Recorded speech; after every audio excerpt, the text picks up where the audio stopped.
of the things that I always tell my clients, and one of my favorite things to tell people when they're talking about losing weight, is to eat slower. I go over this in my book and I discuss it in depth in my nutrition counseling sessions. And one thing that I notice a lot of people doing, especially men, but a lot of women do this too, is the whole shoveling the food in their mouth. And it's like a race to see who can finish eating. And there are a lot of psychological reasons for this.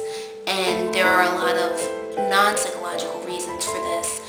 And I do discuss those in depth in the nutrition counseling sessions. But right now, I want to go over some ways to help you to eat slower, because it is good for weight loss. And if you notice, your friends and stuff, your skinnier friends will tend to eat slower. You'll notice that. You get fuller faster when you eat slower, because your brain gets a chance to say, I'm full, at a faster rate. And so you're going to eat less food when you eat slower, as opposed to just shoveling it all in, and then you just pack yourself, and then you end up with a stomach ache. There's also gastrointestinal reasons why eating fast is bad for you. But think of it like this. Your stomach does not have teeth. So whatever you put in your stomach has to break down. And if you want to improve your digestion, you're going to have to eat slower. Because when you eat fast, your body doesn't get a chance to process that food, to process the nutrition in that food, and it's just like, what is this? But when you eat slower, your body, it gets a chance to all flow down and go down nicely, and your body can absorb the nutrients from the food. So let's go over some ways to help you eat slower. First, I'd like to say, focus on the conversation of the people that you're eating with. This is especially true when you go to restaurants. So, for instance, talk to your friends and your family that you're eating with, and just enjoy their company. When you're at a social gathering, don't think so much about the food. Think about the company. You know, you're eating so that you can stay alive. That's it. And as bluntly as that is, that's the truth.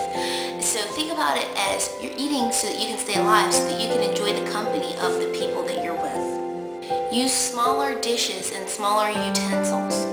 This is going to sound so goofy, but if you have children, like younger children, use their utensils. Use their forks, use their spoons, use their cups and bowls. You will tend to eat anywhere from 25 to 100% and more if you eat with larger dishes. If you eat with smaller dishes, so for instance, serve yourself on a saucer and use a smaller fork to eat. You will eat less, and if after you're finished one saucer worth of food, like one little saucer dish worth of food, get another one. You know, you're gonna eat less, but at least when you're eating this way, you have a chance to control your portions, and you're not saying, gotta eat everything on the plate. That's a really bad syndrome. And another thing, if you're having something out of a bag, like, don't tell me you're eating chips, but if you're having something like chips or something that comes prepackaged in a bag, take it out, put it on a napkin, and then eat that, as opposed to just snacking out of the bag. You'll still eat less.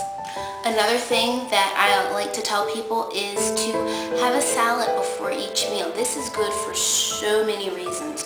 For one, you're going to fill yourself up with something that's very healthy and very low calorie. That's one. Two, you're going to already prep yourself, so you're gonna kind of dull your taste buds slightly. And by doing that, when you eat the non-salad food, like let's say you're having soup and a sandwich, you have the salad first, and then you have your soup and a sandwich. The soup and the sandwich aren't going to taste as exciting because you've already eaten the salad. So by dulling your taste buds a little bit, it's going to help you to eat less, and it's going to help you to feel a little bit fuller, so you're gonna eat slower. And remember, eating is not a contest. And when you're eating out with other people, don't watch them eat. It's funny that you never hear this, but I've noticed it with clients, I've noticed it with myself. When you watch other people eat, if they're eating faster than you, naturally, mindlessly, you're going to speed up your eating time to match theirs, and you're going to start eating faster. And if somebody's eating slower, then you'll match their time, so you'll eat slower. So if you're going to focus on somebody, focus on the person that's eating slower as opposed to the person that's... These are some really, really good tips that you can use and take an effect immediately, and you will see results. So go ahead and subscribe to my channel. For more tips like these, visit www.ladylakefitness.com.